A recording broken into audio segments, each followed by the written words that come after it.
আজকে মাহমুদুর রহমান সাহেবের সাক্ষ্য গ্রহণ অসমাপ্ত অংশটুকু তিনি বলা শেষ করেছেন। তাকে জেরা করার পর্বটা চলছে, আপনারা সবাই দেখেছেন। তো আমরা যেহেতু ওনার মূল বক্তব্যটা শেষ হয়েছে, আমরা মোটা দাগে উনি যেসব বিষয় বলেছেন, প্রসিকিউশন এখান থেকে কি পেয়েছে সেই বিষয়টা একটু সংক্ষেপে আপনাদেরকে জানাতে চাই।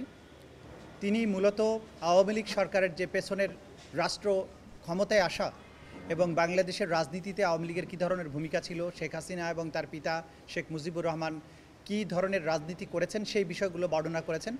অর্থাৎ একটা এই শাসক গোষ্ঠী তারা কিভাবে ফ্যাসিস্ট হয়ে উঠেছিল একটা গণতান্ত্রিক উপায়ে নির্বাচিত দাবি করে, সেই বিষয়টা তিনি এনেছেন।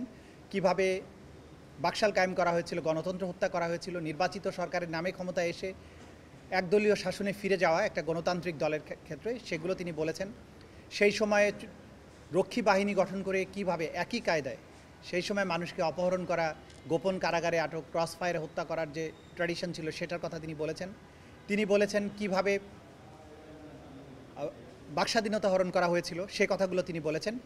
পরবর্তী সময়ে সেনাবাহিনীর প্রতি তাদের যে ভীতি, শেখ মুজিবুর রহমান সাহেবও সেনাবাহিনীকে দানব মনে করতেন এবং তিনি বলেছিলেন যে পাকিস্তানি সৈন্যবাহিনীর মতো একটা দানব বাংলাদেশে তিনি সৃষ্টি করতে চান না।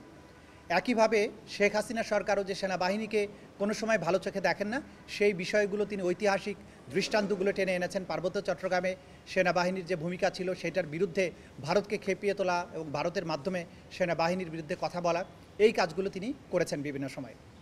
পরবর্তী সময়ে বাংলাদেশে শাহবাগের যে ফ্যাসিবাদী আন্দোলন ছিল, যে একটা নিয়মতান্ত্রিক রাষ্ট্রে বিচার ব্যবস্থা যেভাবে চলছিল, সেই বিচার ব্যবস্থার মধ্যে অনেক ত্রুটি বিচ্যুতি থাকার পরেও একটা কোর্ট যেখানে ফাংশন করছিল, সেই জায়গায় মব সৃষ্টি করে, মব কালচারের জনক যে আওয়ামী লীগ ছিল, তারা একটা রায়কে প্রভাবিত করে মৃত্যুদণ্ডের রায়ে রূপান্তর করার ক্ষেত্রে শাহবাগের যে ফ্যাসিবাদী মব, সেটা কিভাবে আওয়ামী লীগ করেছিল, প্যাট্রোনাইজ করেছিল কিভাবে।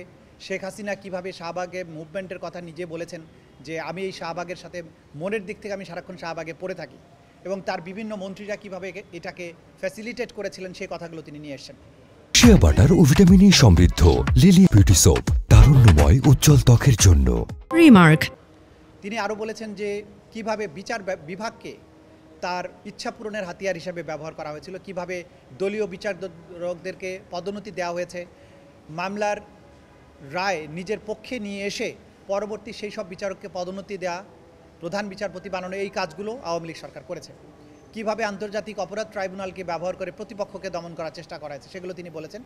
এবং সকল কিছুর উপরে নিয়ন্ত্রণ প্রতিষ্ঠার পরে শেখ হাসিনা যখন বুঝতে পেরেছেন যে তিনি ইচ্ছা করলেই বাংলাদেশের নির্বাচন ব্যবস্থাকে কুক্ষিগত করতে পারেন, একদলীয় নির্বাচন করতে পারেন, তখন তিনি পরপর 3টি সাধারণ নির্বাচনকে ইচ্ছে মতো সাজিয়ে নিয়ে তিনি তিনবার নির্বাচিত হয়েছেন বলে ঘোষণা করে বাংলাদেশের ক্ষমতার মসনদ তিনি দখল করে বসেছিলেন।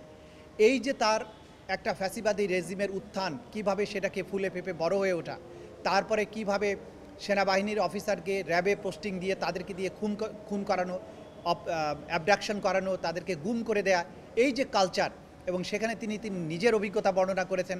টিএফআই সেলে গিয়ে তাকে কী ধরনের নির্যাতনের মুখোমুখি হতে হয়েছে, ওখানে অন্যদেরকে কিভাবে নির্যাতন করা হয়েছে, পুলিশের ডিবি কিভাবে নির্যাতন করেছে, এই যে পুরো পটভূমি, এবং একটা দল, একটা গোষ্ঠী ফ্যাসিস্ট হয়ে ওঠা, এবং জুলাই আগস্টের যে গণহত্যা হয়েছে, এই ছাত্রদের আন্দোলনকে দমন করার জন্য কিভাবে মারণাস্ত্র ব্যবহার করা হয়েছে, কিভাবে তাদেরকে কমান্ড দিয়ে পুরো বাহিনীকে ব্যবহার করে তাদেরকে লিথাল ওয়েপন ব্যবহার করে নির্মূল করার চেষ্টা করা হয়েছে, এই পুরো প্রেক্ষাপট তিনি তার সম্পূর্ণ বক্তব্যের মধ্য দিয়ে নিয়ে এসছেন।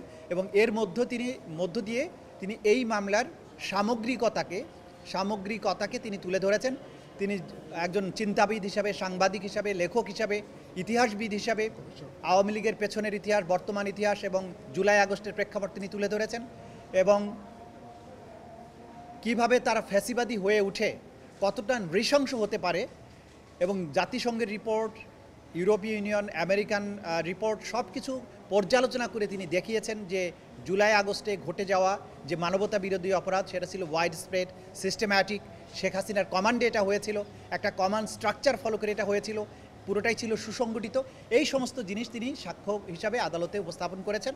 এবং আমরা মনে করি যে তার এই সাক্ষ্য শেখ হাসিনার অপরাধ প্রমাণের জন্য বা আসামিদের অপরাধ প্রমাণের জন্য একটা গুরুত্বপূর্ণ দলিল হয়ে থাকবে, ঐতিহাসিক সাক্ষী তিনি দিয়েছেন। আর বাকিটা তো আদালত পর্যালোচনা করে সেই ব্যাপারে তাদের অভিমত জানাবেন। এটাই ছিল আজকের দিনের মোটামুটি